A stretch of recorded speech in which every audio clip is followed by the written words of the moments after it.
प्यारे दोस्तों, जैसे कि इसके पहले हम लोगों ने रिस्पायरेशन देखा, उसी का आगे का पार्ट है प्यारे दोस्तों। सेकंड पार्ट है रिस्पायरेशन का, जो है रिस्पायरेशन का सेकंड पार्ट है जो ऑब्जेक्टिव क्वेश्चन है प्यारे दोस्तों। उसी से कुछ शेष बचे हुए क्वेश्चन हैं, उसको कर देख लेते हैं। प्रकाश संश्लेषण क्रिया में जल के अतिरिक्त किसकी आवश्यकता होती है प्यारे दोस्तों? प्रकाश संश्लेषण क्रिया में जल के अतिरिक्त किसकी आवश्यकता होती है? CO2 की आवश्यकता होती है प्यारे दोस्तों। प्रकाश स्वतंत्र लाइट इंडिपेंडेंट प्रकाश अपक्रिया में प्रकाश स्वतंत्र लाइट इंडिपेंडेंट प्रकाश अपक्रिया में क्या होता है? 18 ATP और 18 ADP आवश्यकता पड़ती है। A और B स्पेस दिया गया प्यारे दोस्तों फार्मूले में 6 CO2 + A और प्लस 12 NADPH2 और कितने 18 ATP चाहिए, कितने 18 ATP चाहिए और glucose plus 6 H2O plus B का मतलब 18 ADP यहाँ बनेगा प्लस 18 IP प्लस 12 NADP प्यारे दोस्तों। 18 ATP फार्मूले के पहले A वाले प्लेस पे होगा और दूसरे साइड में जो प्रोडक्ट बनेगा प्यारे दोस्तों उसमें 18 ADP बनेगा, जो B वाला प्लेस है उस पर, जो फार्मूले में B वाला प्लेस है तो वहाँ पे जो है क्या बनेगा, वहाँ पे 18 ADP। प्रकाशहीन अपक्रिया क्या है? प्रकाश स्वतंत्र लाइट इंडिपेंडेंस, जो प्रकाशहीन अपक्रिया में जो फार्मूला है उसका एक सूत्र है प्यारे दोस्तों, उसी में 18 ATP का यूज होता है, उसी को दिखाया गया है। और 12 ADP, ठीक, CO2+6 इनका यूज जो हो रहा है उसको दिखाया गया प्यारे दोस्तों। ADP2H और 18 ATP और 6 CO2 का यूज हुआ है, जिससे ग्लूकोज का फॉर्मेशन हो रहा है। तो ये प्रक्रिया जो दिखाई दिया गया प्यारे दोस्तों, ठीक है, ये डार्कहीन अपक्रिया है। कैसी अपक्रिया है? डार्कहीन अपक्रिया में 18 ATP का यूज होता है। अगले क्वेश्चन की बात हम लोग करते हैं। प्रकाश तरंग model, wave model of light प्रस्तुत किया किस वैज्ञानिक ने? प्रकाश तरंग मॉडल को किस वैज्ञानिक ने प्रस्तुत किया? JC मैक्सवेल ने।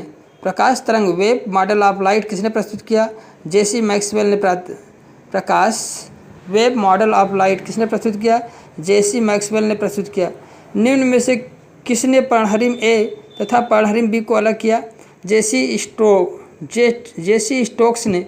निम्न में से किसने पर्णहरिम A पर्णहरिम B को अलग किया? JC स्टोक्स ने। निम्न में से किसने पर्णहरिम A और पर्णहरिम B को अलग किया प्यारे दोस्तों? JC स्टोक्स ने। JC स्टोक्स ने पर्णहरिम A और पर्णहरिम B को अलग किया प्यारे दोस्तों। अगले क्वेश्चन की बात हम लोग करते हैं। आचक्रीय प्रकाश फास्फोरिल, देखिए, निम्न में से किसने पर्णहरिम A और पर्णहरिम B को अलग किया? पर्णहरिम A और पर्णहरिम B को किस वैज्ञानिक ने अलग किया प्यारे दोस्तों? ये ध्यान दीजिए, पर्णहरिम क्लोरोफिल A और B को JC स्टोक्स वैज्ञानिक थे। AB स्टोक्स, ऐसे बोलिए, AB स्टोक्स। तो A और B क्लोरोफिल को किस वैज्ञानिक ने अलग किया? GG स्टोक्स वैज्ञानिक ने। GG स्टोक्स, AG ऐसे समझ लो। A और B को में अलग करने वाले कौन से वैज्ञानिक थे? GG स्टोक्स वैज्ञानिक थे। उन्होंने AB क्लोरोफिल को अलग किया प्यारे दोस्तों। वेरी मोस्ट इंपॉर्टेंट क्वेश्चन बन सकता है। आचक्रीय प्रकाश फास्फोरिलीकरण में होता है क्या? NADPH2 का संश्लेषण, ऑक्सीजन का उत्सर्जन प्यारे दोस्तों। NADPH2 का संश्लेषण और ऑक्सीजन का उत्सर्जन हो सकता है प्यारे दोस्तों। आचक्रीय प्रकाश फास्फोरिलीकरण में नॉन साइक्लिक फोटो फास्फोराइलेशन में क्या होता है? दोनों प्रक्रिया होती है। आचक्रीय फास्फोरिलीकरण में क्या होता है? NADPH2 का संश्लेषण बनता है, आपको मालूम ही है। ऑक्सीजन का उत्सर्जन भी होता है।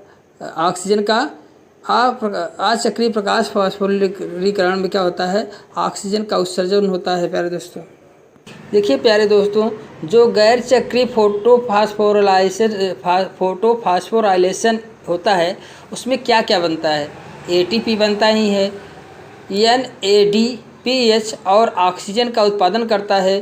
और प्रकाश संश्लेषण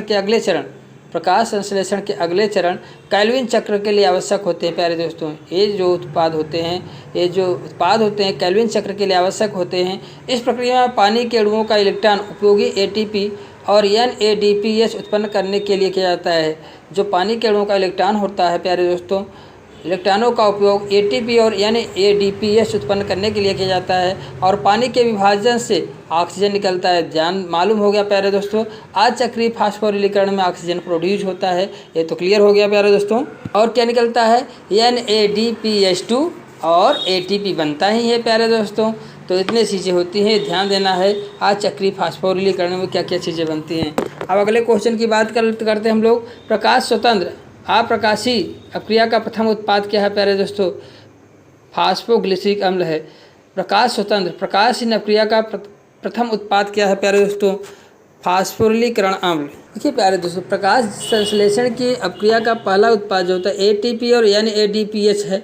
ये दोनों अणु प्रकाश ऊर्जा को रासायनिक ऊर्जा में बदलने का काम करते हैं। ये दोनों अणु जो होता है प्रकाश ऊर्जा को रासायनिक ऊर्जा में बदलने का काम करते हैं। इसका उपयोग बाद में कार्बोहाइड्रेट बनाने में किया जाता है प्यारे दोस्तों। इसका उपयोग बाद में कार्बोहाइड्रेट बनाने में किया जाता है। तो फास्फोग्लिसरिक अम्ल, ये सब क्या है? NADH क्या है? फास्फोग्लिसरिक अम्ल है प्यारे दोस्तों। फास्फोग्लिसरिक अम्ल बनता है। जो प्रकाशहीन अपक्रिया होती है उसमें क्या होता है? प्रकाशहीन अपक्रिया में फास्फोग्लिसरिक अम्ल का फॉर्मेशन होता है प्यारे दोस्तों। अगले क्वेश्चन की बात हम लोग करते हैं। वायुमंडल में कार्बन डाइऑक्साइड CO2 की मात्रा होती है कितना? वायुमंडल में कार्बन डाइऑक्साइड CO2 की मात्रा 300 ppm होती है। वायुमंडल में कार्बन डाइऑक्साइड CO2 की मात्रा होती है 300 ppm। 300 ppm जो वायुमंडल में कार्बन डाइऑक्साइड की मात्रा होती है प्यारे दोस्तों। अवशोषित जल में से कितने प्रतिशत जल प्रकाश संश्लेषण में काम आता है? अवशोषित जल में से कितने प्रतिशत जल प्रकाश संश्लेषण में काम आता है प्यारे? 1%। और जो अवशोषित जल होता है उसमें से कितने प्रतिशत जल प्रकाश संश्लेषण में काम आता है? 1% प्यारे दोस्तों। प्रकाश संश्लेषण में प्रकाश अपक्रिया लाइट रिएक्शन में निम्न में से कौन सी प्रक्रियाएं होती हैं? प्रकाश संश्लेषण में प्रकाश अपक्रिया लाइट रिएक्शन में निम्न में से कौन सी प्रक्रियाएं होती हैं? प्रकाशिक जलक घटन। देखिए प्रकाश संश्लेषण प्रकाश अपक्रिया लाइट रिएक्शन में क्या क्या चीज़ें होती है? प्रकाशिक जलक घटन, इलेक्ट्रॉन हस्तांतरण और O2 मुक्त होना प्यारे दोस्तों। प्रकाश संश्लेषण में प्रकाश लाइट रिएक्शन में निम्न में से कौन सी प्रक्रिया होती हैं प्यारे दोस्तों? उसमें क्या क्या होता है? प्रकाश जलक घटन, इलेक्ट्रॉन हस्तांतरण, O2 मुक्त होना।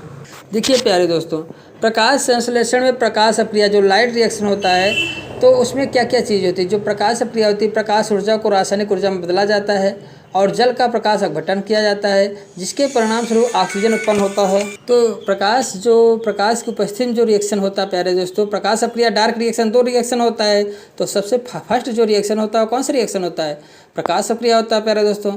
तो प्रकाश ऊर्जा जो होती है रासायनिक ऊर्जा में उसमें बदलता है, जल का अपघटन होता है जिससे ऑक्सीजन मुक्त होता है। इसके परिणाम स्वरूप तो अब इस प्रक्रिया में प्रकाश ऊर्जा को ATP और NADPH जैसे ऊर्जावाहक अणुओं में संग्रहित किया जाता है प्यारे दोस्तों। ATP बनता है और NADPH ऊर्जावाहक होते हैं। ये क्या है? ऊर्जावाहक को संग्रहित किया जाता है जो बाद में कार्बन डाइऑक्साइड को चीनी में बदलने के लिए उपयोग किया जाता है। जो कार्बन डाइऑक्साइड का यूज करके उन्हें शर्करा में बदलने के लिए यूज किया जाता है प्यारे दोस्तों। उन्हें शर्करा में बदलने के लिए यूज किया जाता है। मतलब शुगर में बनाते हैं कब? जब कार्बन डाइऑक्साइड का यूज करते हैं तो उसका कार्बन यूज किया जाता है शर्करा को बनाने में। देखिए प्रकाश अपक्रिया में कौन कौन सी स्टेप होते हैं? प्रकाश का अवशोषण होता है प्यारे दोस्तों, जल का अपघटन होता है, ठीक है, ATP का उत्पादन होता है, ADP से ATP का उत्पादन होता है, NADPH का उत्पादन होता है। प्रकाश ऊर्जा में NADPH, देखिए प्रकाश ऊर्जा का उपयोग करके NADP से NADPH का उत्पादन होता है। ध्यान दीजिए, NADP से NADPH का उत्पादन होता है और ADP से ATP का उत्पादन होता है, ठीक है। और जो जल टूटता है तो जो उसका इलेक्ट्रॉन होता है प्यारे दोस्तों वो ATP और ADP बनाने में यूज होता है। ऑक्सीजन का विमोचन होता है प्रकाश अपक्रिया में, ठीक है। जो प्रकाश रिएक्शन होता है ये सारी क्रियाएं होती हैं। तो आपका इसमें से जो ऑप्शन है प्रकाशिक जल अपघटन होता है, इलेक्ट्रॉन हस्तांतरण होता है, O2 मुक्त होता है, ये आपका ऑप्शन सही होगा प्यारे दोस्तों। अब निम्न में से सही कथन चुनिए कौन सा? चक्रीय फास्फोरिलीकरण में इलेक्ट्रॉन प्रवाह एक दिशा में होता है। चक्रीय फास्फोरिलीकरण में इलेक्ट्रॉन का प्रवाह जो होता है, देखिए जब चक्रीय फास्फोरिलीकरण होता है तो उसमें इलेक्ट्रॉन का प्रवाह क्या होता है? एक दिशा में होता है प्यारे दोस्तों। चक्रीय फास्फोरिलीकरण में इलेक्ट्रॉन का जो साइकिल चलता है प्यारे दोस्तों, केल्विन साइकिल चलता है, उसमें इलेक्ट्रॉन का प्रवाह क्या होता है? एक दिशी होता है। देखिए प्यारे दोस्तों, केल्विन चक्र में प्रकाश संश्लेषण का डार्क रिएक्शन भी कहा जाता है। जहाँ प्रकाश संश्लेषण होता है वहाँ डार्क रिएक्शन होता है। प्रकाश अपक्रिया लाइट रिएक्शन के बाद जब अपक्रिया आती है तो केल्विन में प्रकाश अपक्रिया में सूर्य के प्रकाश ऊर्जा का उपयोग पानी के विभाजन NADPH और ATP बनाने में किया जाता है। जो ऊर्जा इलेक्ट्रॉन वाहक होता है। ये क्या होते हैं? इलेक्ट्रॉन वाहक होते हैं। केल्विन चक्र में क्या होता है? NADPH से इलेक्ट्रॉन कार्बन डाइऑक्साइड को कम करने के लिए उपयोग किया जाता है। यह कार्बन डाइऑक्साइड को कम करने के लिए उपयोग किया जाता है। यह प्रक्रिया, जिसे कार्बन स्थिरीकरण भी कहा जाता है, एक 5 कार्बन अणु RUBP रिबुलोज 1,5 बाईफास्फेट के साथ कार्बन डाइऑक्साइड को जोड़कर शुरू करता है। इस प्रक्रिया को रूबिस्को एंजाइम द्वारा उत्प्रेरित किया जाता है। रूबिस्को एंजाइम के द्वारा उत्प्रेरित किया जाता है। परिणाम स्वरूप बनने वाले 6 कार्बन अणु परिणाम स्वरूप जो है बनने वाले 6 कार्बन अणु 2-3 कार्बन अणुओं में टूट जाते हैं। 2-3 कार्बन अणुओं में 6 कार्बन का अणु जो होता है वो 2-3 कार्बन अणुओं में टूट जाते हैं, जिन्हें 3PGA फास्फोग्लिसरेट कहा जाता है। NADPH और ATP का उपयोग करके 3PGA को G3P ग्लिसरल्डिहाइड 3 फास्फेट 3PGA को G3P ग्लिसरल्डिहाइड 3 फास्फेट में कम किया जाता है। तो क्या होता है? ग्लिसरल्डिहाइड 3 फास्फेट में किया जाता है। G3P शर्करा एक पूर्ववर्ती है। शर्करा का एक क्या है? पूर्ववर्ती है। G3P ग्लिसरल्डिहाइड 3 फास्फेट जो है शर्करा का एक पूर्ववर्ती है, और यह एक G3P अणु का उपयोग ग्लूकोज और अन्य कार्बनिक अणुओं को बनाने के लिए किया जाता है। इसका उपयोग जो है किसका? ग्लिसरल्डिहाइड 3 फास्फेट का उपयोग जो होता है ग्लूकोज और अन्य कार्बनिक अणुओं को बनाने के लिए किया जाता है। जबकि शेष देखिए एक G3P अणु का उपयोग, एक केवल वन G3P अणु का उपयोग ग्लूकोज और अन्य कार्बनिक अणुओं को बनाने के लिए किया जाता है। जबकि शेष G3P अणु RUBP को पुनर्जीवित करने के लिए चक्र में वापस आता है, और शेष G3P अणु RUBP को पुनर्जीवित करने के लिए चक्र में वापस आता है। इससे चक्र जारी रहता है। इसलिए केल्विन चक्र में NADPH से इलेक्ट्रॉन कार्बन डाइऑक्साइड को कम करने और शर्करा बनाने के लिए आवश्यक ऊर्जा प्रदान करता है प्यारे दोस्तों। तो इलेक्ट्रॉन क्या होते हैं? एक दिशा में चलते हैं। तो चक्रीय फास्फोरिलीकरण में इलेक्ट्रॉन प्रवाह एक दिशा में होता है प्यारे दोस्तों। इसके बाद हम लोग अगला क्वेश्चन की बात करते हैं। शैवाल तथा अन्य जल निमग्न पौधे दिन के समय जल की सतह पर तैरते हैं और रात्रि के समय जल में डूब जाते हैं। तो क्या होता है? दिन के समय प्रकाश संश्लेषण के समय क्या होते हैं? सतह पर तैरते हैं और रात में डूब जाते हैं। क्यों? ऐसा क्यों होता है कि दिन के समय प्रकाश संश्लेषण के कारण ऑक्सीजन बनते हैं, के कारण हल्के हो जाते हैं, इसलिए तैरते रहते हैं। जैसे ही प्रकाश संश्लेषण कम होता है डूब जाते हैं। प्रकाश संश्लेषण के संबंध में वर्तमान में हमारा दृष्टिकोण क्या है? वर्तमान में क्या दृष्टिकोण है? प्रकाशीय ऊर्जा को रासायनिक ऊर्जा में परिवर्तित करना ही ये वर्तमान में एक दृष्टिकोण है प्यारे दोस्तों। प्रकाश संश्लेषण की क्रिया में PGA एक फास्फोग्लिसरल्डिहाइड PGAL फास्फोग्लिसरल्डिहाइड PGA जो है PGA जब फास्फोग्लिसरल्डिहाइड PGAL में परिवर्तित होता है तब निम्न में से कौन सी क्रिया होती है? अपचयन रिडक्शन क्रिया होती है। जो प्रकाश संश्लेषण क्रिया में प्यारे दोस्तों PGA जब एक फास्फोग्लिसरल्डिहाइड PGAL में परिवर्तित होती है तो निम्न में से कौन सी क्रिया होती है? रिडक्शन क्रिया होती है। निम्न में किसकी प्रकाश संतुलन तीव्रता उच्चतम होती है? C3 पौधों की। निम्न में से किसकी प्रकाश संतुलन तीव्रता कंपेंसेशन पॉइंट उच्चतम होती है? C3 पौधों की। किसकी प्रकाश संतुलन प्रतिक्रिया कंपेंसेशन पॉइंट उच्चतम होती है? निम्न में से किसकी प्रकाश संतुलन तीव्रता किस पौधों की उच्चतम होती है? C3 पौधों की, ना कि C2, ना कि C4 की, ना कि एल्पाइन पौधों की प्यारे दोस्तों। प्रकाश संतुलन तीव्रता उच्च किस पौधों की होती है? C3 पौधों की। देखिए प्यारे दोस्तों, प्रकाश संतुलन तीव्रता उच्चतम होती है, इसको हम लोग समझें तो इस प्रकार से समझ सकते हैं प्यारे दोस्तों।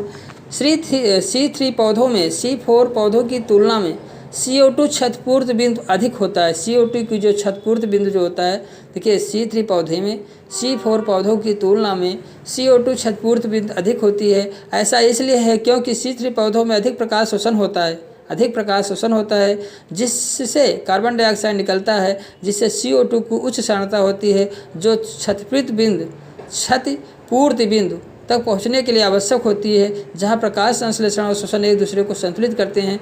जहां प्रकाश संश्लेषण और श्वसन एक दूसरे को संतुलित करते हैं। इसीलिए कहा जा रहा है इसीलिए प्रकाश संतुलन तीव्रता कौन ज़्यादा दर्शाता है? C3 पौधे, क्योंकि C3 पौधे CO2 का भी उतनी मात्रा में उत्सर्जन करते हैं, जिससे प्रकाश संश्लेषण और श्वसन दोनों को संतुलित करता है। कौन सा पौधा? C3 plant. इसीलिए कहा जाता है कि प्रकाश संतुलन तीव्रता कंपेंसेशन पॉइंट उच्चतम किस पौधे की होती है? CO2 की होती है प्यारे दोस्तों। किसकी?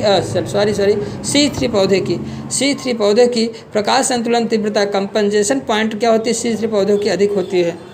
अगला क्वेश्चन है प्यारे दोस्तों, प्रकाश संश्लेषण व श्वसन दोनों में ATP का संश्लेषण व ऑक्सीकरण प्रक्रम है। दोनों में प्रकाश संश्लेषण और श्वसन दोनों में ATP का संश्लेषण एवं ऑक्सीकरण प्रक्रम है, जिसमें विशेष ऊर्जा का उपयोग होता है। किस ऊर्जा का उपयोग होता है प्यारे दोस्तों? Electron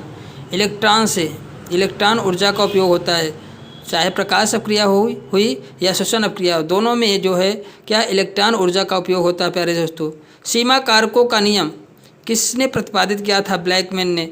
Seema law of limiting factor किस वैज्ञानिक ने प्रतिपादित किया था? ब्लैकमैन वैज्ञानिक ने सीमा कारक सिद्धांत दिया था प्यारे दोस्तों। देखिए प्यारे, लॉ ऑफ लिमिटिंग, प्यारे दोस्तों लॉ ऑफ लिमिटिंग फैक्टर होता क्या है, इसको भी समझ लो थोड़ा सा। सीमित करने वाले कारकों का नियम, जिसमें ब्लैकमैन नियम भी कहा जाता है। ब्लैकमैन वैज्ञानिक ने इसकी खोज की थी, इसलिए इस नियम को ब्लैकमैन नियम भी कहा जाता है। कहलाता है एक शारीरिक प्रक्रिया की दर उस कारक द्वारा सीमित होती है जो प्रक्रिया की ज़रूरतों के सापेक्ष सबसे कम मात्रा में होती है। मतलब सबसे कम मात्रा में लिमिटिंग फैक्टर में होता है। तो ऐसे कारकों को हम क्या कहते हैं? लिमिटिंग फैक्टर कहते हैं। पौधों के श्वसन के संदर्भ में कई कारक सीमित कारकों के रूप में कार्य करते हैं। कई ऐसे कारक हैं, अगर हम श्वसन के क्षेत्र में देखें तो कई ऐसे कारक हैं कार्य करते हैं जो लिमिटिंग फैक्टर के रूप में, जैसे जिसमें तापमान होता है, ऑक्सीजन का स्तर होता है, ग्लूकोज की सांद्रता होती है प्यारे दोस्तों, ये लिमिटिंग फैक्टर के रूप में व्यक्त करते हैं। लिमिटिंग फैक्टर को एक एग्जाम्पल के द्वारा समझें तो जैसे हम आपको एक एग्जाम्पल दें। कल्पना करें यदि खिलौना बनाने वाली एक फैक्ट्री है, अगर फैक्ट्री में बहुत सारे कर्मचारी ऑक्सीजन जैसे हो जाएं, बहुत सारे कर्मचारी क्या हो जाए, जो कर्मचारी लगे उनको ऑक्सीजन मान लेते हैं, और मशीनें जो हैं एंजाइम उनको मान लेते हैं। लेकिन प्लास्टिक ग्लूकोज की आपूर्ति सीमित करता है। प्लास्टिक जो है प्लास्टिक को हम क्या मान लें? ग्लूकोज। देखिए खिलौना बनाने में वहाँ प्लास्टिक का ज़्यादा यूज होगा, तो प्लास्टिक को हम ग्लूकोज की आपूर्ति सीमित है। यदि प्लास्टिक जो है ग्लूकोज की जो आपूर्ति है सीमित है, प्लास्टिक की बहुत अधिक मात्रा में नहीं है, सीमित मात्रा में है। लेकिन प्लास्टिक जो है, जो ग्लूकोज है, अगर ग्लूकोज हम वहाँ पे क्या है, उसकी सीमित मात्रा है, तो खिलौनों के बनने की दर प्लास्टिक द्वारा सीमित होगी। किसके द्वारा? खिलौना बनने की दर जो है प्लास्टिक द्वारा सीमित होगी, अन्य संसाधनों द्वारा नहीं। प्लास्टिक द्वारा सीमित होगी, अन्य संसाधनों द्वारा नहीं। यही क्या है? यही जो है लिमिटिंग फैक्टर कहलाता है प्यारे दोस्तों। यही क्या कहलाता है? लिमिटिंग फैक्टर कहलाता है। अगला क्वेश्चन है, प्रकाश संश्लेषण में परिपाचन शक्ति है, ऐसी मिलिट्री पावर कौन से प्यारे दोस्तों? प्रकाश संश्लेषण में जो एक ऐसी मिलिट्री पावर है, परिपाचन शक्ति है, ATP और NADPH2। ये क्या करते हैं? ये परिपाचक शक्ति होते हैं जो केल्विन चक्र में यूज होते हैं प्यारे दोस्तों। श्वसन और प्रकाश संश्लेषण दोनों क्रियाओं के लिए आवश्यक क्या होते हैं? साइटोक्रोम प्यारे दोस्तों। श्वसन और प्रकाश संश्लेषण दोनों में साइटोक्रोम की ज़रूरत पड़ती है। प्रकाश संश्लेषण एक ऑक्सीकृत अपचयित क्रिया है। इसमें कौन सा पदार्थ ऑक्सीकृत होता है प्यारे दोस्तों? प्रकाश संश्लेषण क्रिया में H2O का ऑक्सीकरण होता है। H2O का क्या होता है प्यारे दोस्तों? ऑक्सीकरण होता है। जबकि PGA, NADP, CO2 इन सब का क्या है? अपचयन नहीं होता है। जबकि किसका अपचयन? ऑक्सीकृत अपचयन। किसका? ऑक्सीकृत अपचयन किसका होता है? H2O का, जहाँ पे ऑक्सीजन का अपचयन, ऑक्सीजन निकलता है प्यारे दोस्तों। तो ऑक्सीकृत अपचयन किसमें होता है? H2O में। जल से भरे हुए बीकर में हाइड्रोला रखकर जल में थोड़ा सा सोडियम बाइकार्बोनेट डाल दे तो प्रकाश संश्लेषण की दर पर क्या प्रभाव पड़ेगा?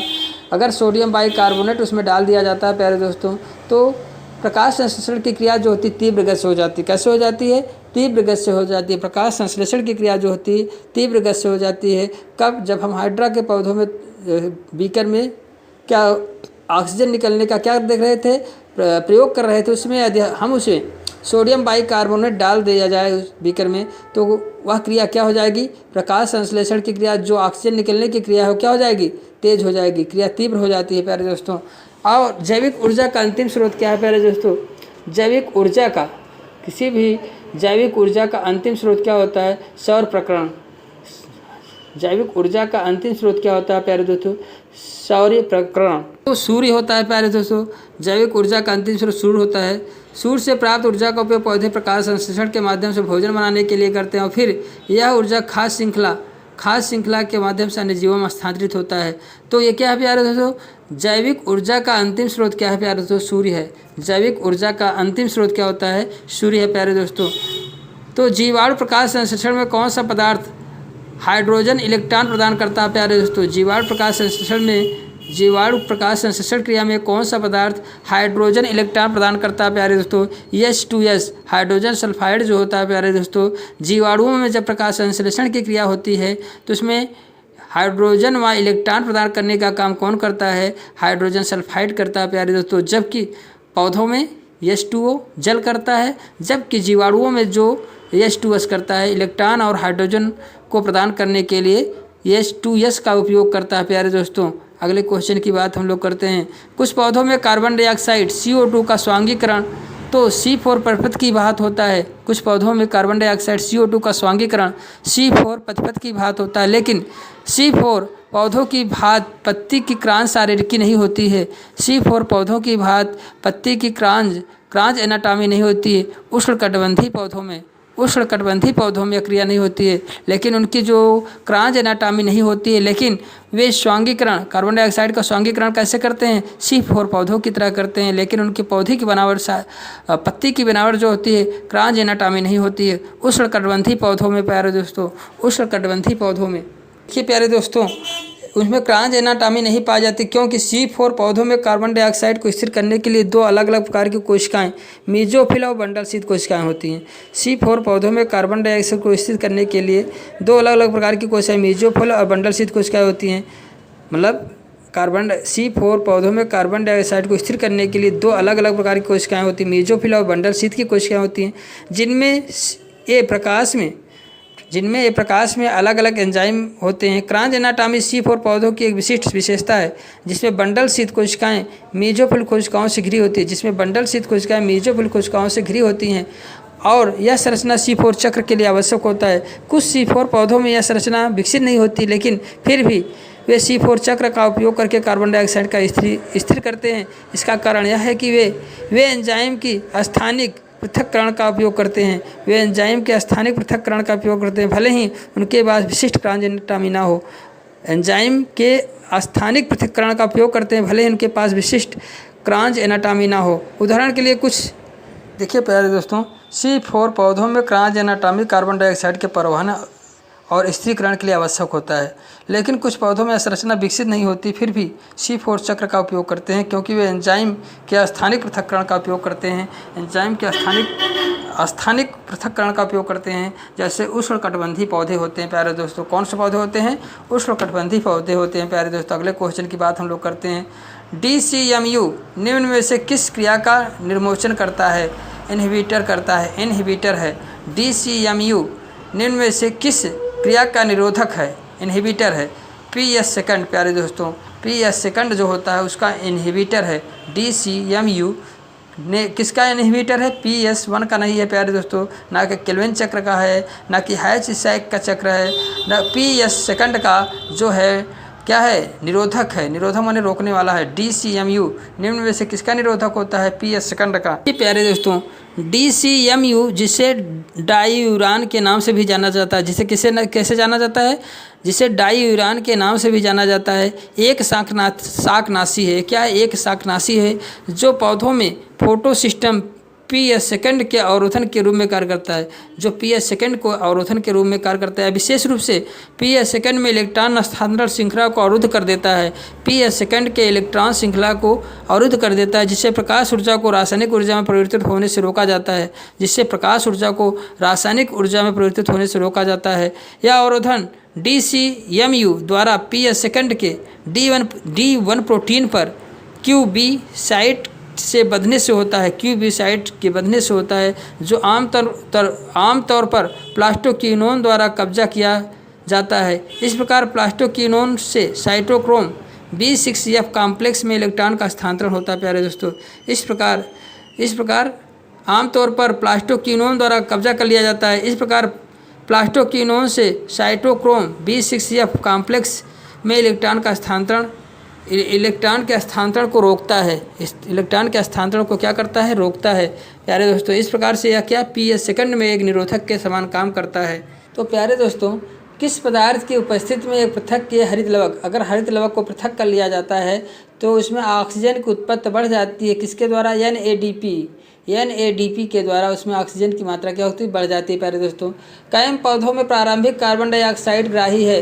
कायम पौधों में जो कायम पौधे होते हैं उसमें प्रारंभिक कार्बन डाइऑक्साइड को कौन ग्रहण करता है? प्यारे दोस्तों, फास्फोइनोल पायरुवेट। देखिए प्यारे दोस्तों, कायम पौधा जो होता है कार्बन डाइऑक्साइड का फास्फोइनोल पायरुवेट जो होता है, पेप जो होता है, जिसे हम फास्फोइनोल पायरुवेट कहते हैं, पेप, या रात्र में इस कायम पौधों में कार्बन डाइऑक्साइड को ग्रहण करता है और माइलिक एसिड में परिवर्तित कर दिया जाता है। और किस में परिवर्तित किया जाता है? माइलिक एसिड में।